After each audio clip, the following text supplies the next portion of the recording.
Guys আসসালামু আলাইকুম। আপনাদের অনেক রিভিউ এসেছে 7 নম্বর ব্লগস।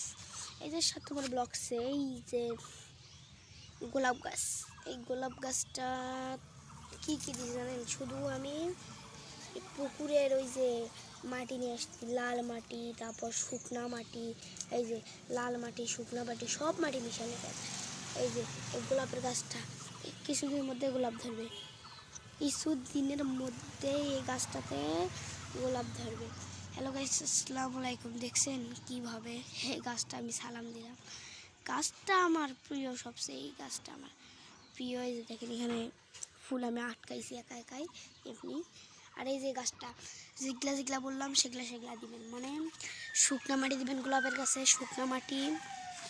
শুকনা মাটি দিবেন, তারপর পুকুরের ওই যে পুকুরের লাল মাটিটা আর কাদোটা দিবেন, ইনশাল্লাহ ভালো লাগবে।